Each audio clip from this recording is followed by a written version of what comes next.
अस्सलाम वालेकुम व्यूअर्स, उम्मीद है खैरियत से होंगे। सिंधजा मोती हैदराबाद चैप्टर प्रोग्राम नंबर 15। आप सोच रहे होंगे कि इमरान भाई को आज क्या हुआ है कि रोड के ऊपर बैठा हुआ है और पता नहीं हमें अंडे क्यों दिखा रहा है। आज जिस मसले को मैंने छेड़ा है, जिस मामले को मैंने छेड़ा है, वो मामला अंडों के ऊपर ही है। अंडों के रेट जो इतने ऊपर चले गए हैं कि गरीब आदमी इसको खरीदने से भी कासिर है।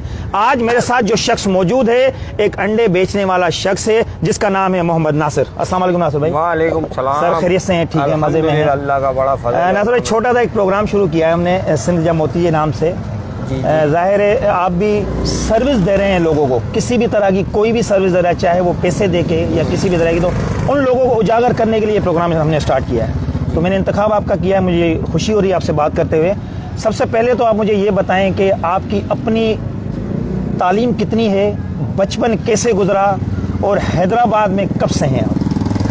बिस्मिल्लाहिर्रहमानिर्रहीम। मैं अल्हम्दुलिल्लाह, मेरी उम्र है तकरीबन 37 साल माशाअल्लाह, और मेरी तालीम है मिडिल क्लास। ओके। और मैं एक मुतवस्सित घराने से ताल्लुक़ रखता हूँ और अल्हम्दुलिल्लाह बचपन से ही जो है ना मेहनत की है।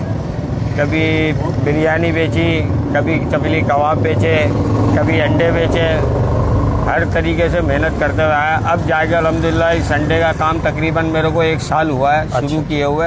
अभी ये पिछले साल मैंने 14 दिसंबर को शुरू किया था ये काम और अल्हम्दुलिल्लाह अल्लाह के फजल से अच्छा चल रहा है अल्हम्दुलिल्लाह। अच्छा, पढ़ाई बिल्कुल हासिल नहीं की या पढ़ाई है कुछ आपकी? पढ़ाई मैंने की है थोड़ी बहुत, मिडिल तक अच्छा। पढ़ा हूँ, 8-9 क्लास तो तक। नासिर भाई, क्या वजह थी एजुकेशन आपने छोड़ दी?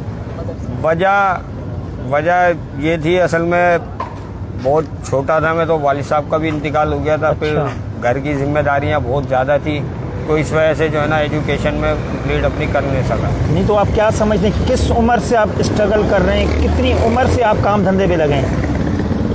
मेरे को तकरीबन 14-15 साल की उम्र में मैं स्ट्रगल कर रहा हूँ इस कारोबार के अंदर। मेहनत, नौकरी भी करी, कारोबार भी किया, याद है पहली नौकरी कब की है, कैसा याद है कि क्या तनख्वाह थी और वो साल कौन सा? पहली नौकरी तो मैंने तकरीबन सन 1998-99 में मैंने टेलर मास्टर दर्जी का जो है ना वो काम शुरू किया था। तो उसमें मेरे को, मुझे आज तक याद है, जो है 20 रुपये हफ्ता मिला था उसमें। तो उसके बाद जो अल्हम्दुलिल्लाह फिर चाचा ने कॉस्मेटिक की दुकान खोली थी, तो फिर उनके साथ ही मैं लग गया था तकरीबन 4-5 साल वहाँ वो काम किया। फिर मैंने 8-10 साल तकरीबन कॉस्मेटिक का काम किया। फिर वो चचा का इंतकाल हो गया था, तो फिर वो दुकान भी ख़त्म हो गई थी। फैमिली में कौन कौन है आपके? फैमिली में मेरी वालिदा है, छोटी बहन है, भाई है और मेरी एहलिया है और एक बच्ची है मेरी। शादी भी आपकी हुई? अल्हम्दुलिल्लाह माशाल्लाह, तमाम। एक बच्ची भी है मेरी माशाल्लाह। ये अंडे का काम जब आपने स्टार्ट किया था तो उस वक्त अंडे क्या दर्जन थे और इस वक्त क्या दर्जन है? जब मैंने अंडे का काम स्टार्ट किया था तो 7,200 रुपये की पेटी आती थी। ठीक है। 30 दर्जन की। अभी तकरीबन जो है वही पेटी जो है 12,000 रुपये की आ रही है। नहीं, आप जरा हमें दर्जन का हिसाब बताएं। व्यूअर्स जो है, जब मैंने ये काम स्टार्ट किया था तो 180 या 190 रुपये दर्जन अंडे में बेच रहा था। अभी वही अंडे जो है 440 रुपये दर्जन में बेच रहा हूँ। नहीं तो नासिर भाई, समझते हैं कि अंडा महंगा होने से आपका सेल में भी फ़र्क पड़ा है और आपका प्रॉफिट मार्जिन भी नीचे आया है? लाजमी बात है। एक तो हमारी जो है सेल में तो बहुत फ़र्क पड़ गया और दूसरी चीज़ प्रॉफिट भी कम हो गया और हमारी लागत जो है ना डबल हो गई है। अच्छा। जिस पैसों के अंदर हमारी 10 पेटी आ जाती है, अब उसी पैसों के अंदर हमारी 5 पेटी आ रही है। इतना फ़र्क पड़ गया। कोई तजवीज़ ऐसी है जहन में जो आगे तक जा सके और इन अंडों का रेट नीचे आ सके? कुछ है ऐसा जो या आप इस पे आ जाएंगे, अंडे महंगे क्यों हैं? चले इस पे आ जाएं। महंगे होने की वजह तो गवर्नमेंट ही है। तो गवर्नमेंट, क्योंकि इसके रोज़ डेली के रेट आते हैं। अच्छा। रोज़ डेली, जैसे सोने के रेट आते हैं, इसके भी रोज़ डेली रेट आते हैं और रोज़ाना जो गवर्नमेंट रेट निकालती है उसके हिसाब से जो है ना ये माल बिकता है।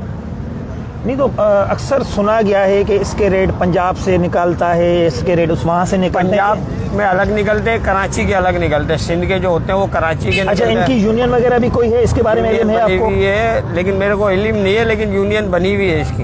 हैदराबाद में भी यूनियन है इसकी? नहीं, हैदराबाद में नहीं। आपने वैसे कभी मालूमात वगैरह की नहीं इसकी यूनियन वगैरह के बारे में? इस मामले में मैंने कभी नहीं किया। हमारा डायरेक्ट फार्म से काम है, फार्मर से हमारा ताल्लुक है ज़्यादातर। वो बेचारा हमारे साथ जैसा कोऑपरेट करता है। तो फार्मर से कभी पूछने की कोशिश की है कि यार इतना महंगी क्यों हो रहे हैं, क्या वजह है? बेचारे हाँ बात हुई है अल्हम्दुलिल्लाह। वो यही बोलते हैं बेचारे, वो भी असल में जो है ना फीड है इसकी वजह। अच्छा, फीड जितनी महंगी होगी तो फार्मर को लाजमी बात है। अगर मुर्गी भी महंगी है, हाँ मुर्गी भी महंगी है, घर से तो खिलाएगा नहीं फार्मर, उसको वो फीड ही खिलानी है। जब फीड ही महंगी होगी तो अंडा खुद ब खुद महंगा हो जाएगा। जब फीड सस्ती होगी तो अंडा सस्ता हो जाएगा। अच्छा, इस साल जब अंडों का काम स्टार्ट हुआ था तब क्या रेट थे और अब क्या रेट है? जब इस साल सीजन शुरू हुआ था तकरीबन 8,000 रुपए की पेटी थी है। क्या दर्जन? 8,000 या 8,500 रुपए। दर्जन क्या पड़ा था उस टाइम पे? पड़ रहा था 260 रुपए। अच्छा, 260 रुपए तकरीबन। और अभी वही अंडा कितने का पड़ रहा है? 440 रुपए। 440। कितना फर्क पड़ गया। अब एक ये गरीब आदमी एक अंडे में तो उसका बेचारा 4 आदमी की फैमिली है, 2 अंडे 3 अंडे ले गया, 25 रुपए का 20 रुपए का अंडा खा लेता था। अब यही अंडा 40 रुपए का जब बिक रहा है, बेचारा कहाँ से गरीब अफोर्ड करेगा। जाहिर है आप खुद भी मिडिल क्लास तबके से ताल्लुक़ रखते हैं। मेरे को यकीन जाने अल्लाह जानता है, मेरे को इस बात पर बड़ा दुख होता कि बेचारा एक आदमी जो बेचारा 6 अंडे 12 अंडे लेके जाते थे, वो 2 अंडे 3 अंडे ले। मेरे पिछले साल कभी मेरे को याद नहीं है कि मैंने 2-3 अंडे बेचे हों। इस दफ़ा तो समझ लो ज़्यादातर 3 अंडे 4 अंडे 2 अंडे। अब क्या करेगा, वो भी बेचारा गरीब आदमी है, दिहाड़ीदार तबका है। ज़्यादातर लोग बेचारे गरीब आदमी खाता है, अपने सालन बना लेता, चटनी बना लेता, उसकी रोटी खा लेता बना के। अब उस पर भी जो है ना इन्होंने ये कर दिया। नसर भाई, कभी एहसास हुआ है इस चीज़ का कि आपने तालीम हासिल नहीं की? कभी हुआ है एहसास हुआ है कभी? क्योंकि तालीम मेरे हिसाब से मिडिल बहुत कम है। मेरे को बहरहाल नहीं हुआ। मेरे को शौक शुरू से ही जो है ना तिजारत का है। अच्छा, शुरू से ही कारोबार की लाइन का मेरे को शौक है। वो मैं कारोबार करूं, कैसे भी करूं, कारोबार करने का मेरे को शौक है। और अल्हम्दुलिल्लाह जिस कारोबार में भी हाथ डालता हूँ अल्लाह पाक आगे बढ़ा देता है। आप समझते हैं इस कारोबार से आप मुतमईन हैं और आपका घर का गुजारा अच्छा चल रहा है? अल्हम्दुलिल्लाह अल्लाह का बड़ा फजल एहसान है। जितना शुक्र अदा करूं उसका कम है कि अल्लाह पाक। नौजवानों के लिए कोई मैसेज अपनी तरफ से जो देना चाहें उनको? नौजवानों के लिए मैसेज तो भाई यही है कि बस मेहनत करें और अपना काम करें, नौकरी की तरफ ना जाएं। जो अपने काम में अल्लाह ने बरकत रखी है ना, वो नौकरी के अंदर है ही नहीं। अपना काम आदमी करेगा, वो एक दिन आएगा 1000 भी घर पे लेके जाएगा, एक दिन आएगा 1,00,000 भी लेके जाएगा। नौकरी में जब वो 20,000 से लगेगा तो ज़्यादा 2, 3, 4 साल 5 साल के बाद उसकी 25,000 30,000 तनख्वाह हो जाएगी। तो कामयाबी तो हो ही नहीं ना।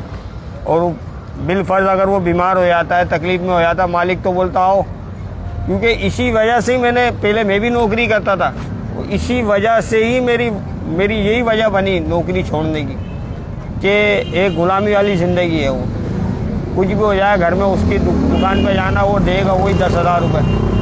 तो इससे बेहतर है आदमी अपना काम करे, भले छोटा सा काम करे, बिजनेस करे, छोटा करे, अपना करे और खुलूस नियत के साथ दिल लगा के उस पर मेहनत करे। अल्लाह इंशाअल्लाह उसमें बरकत देता है। तमाम ज़िंदगी का कोई खुशगवार लम्हा जो आज तक याद हो गया, यार ये चीज़ बड़ी ज़बरदस्त हुई थी, कोई ऐसा एक लम्हा? वो तो बहुत है लंबे। फिर भी एक ऐसा कुछ जो व्यूअर से शेयर करना चाहें। मेरी ज़िंदगी का सबसे जो अच्छे जो मेरे दिन गुजरे ना आज तक, जो मैं दिल से बात कर रहा हूँ, वो दिन गुजरे जो मैंने अल्लाह के रास्ते में गुजारे हैं, अल्लाह के नाम के ऊपर। बस ज़िंदगी का कोई नाखुशगवार लम्हा जिसकी तड़प या जिसकी पशेमानी दिल में हो अभी तक, यार ये चीज़ नहीं होनी चाहिए थी? बस कुछ गलत काम मेरे से हो गया, वो मैं बता नहीं सकता। ठीक। बस अल्लाह उसको माफ़ फरमाए। क्योंकि ज़िंदगी में हालात में आदमी ऐसा चलता आगे जाता है, जब आदमी को आखिरत का यकीन नहीं होता, दुनिया के ऊपर यकीन होता, तो आदमी गलत फैसले कर लेता है। अल्लाह उसे माफ़ फरमाए। नासिर भाई, और आगे क्या काम करने का इरादा है इसके बाद, कुछ बता सकते हैं इसके बाद? इंशाल्लाह अभी तो फ़िलहाल अंडों का ही काम कर रहे हैं। ठीक है। ये थोड़ा सा सीज़न ऑफ की तरफ जाएगा तो वैसे मैं बिरयानी भी अल्हम्दुलिल्लाह बेचता हूँ माशाल्लाह। इधर मेरा प्रोग्राम है बिरयानी बेचने का भी, और जो है इंशाल्लाह बहुत अच्छी बिरयानी लगाएंगे अल्लाह के हुक्म से। जिसने भी खाई, अभी मैंने बकरा ईद में खोली थी यहाँ पे और अल्लाह ने अच्छा रिस्पॉन्स दिया अल्हम्दुलिल्लाह।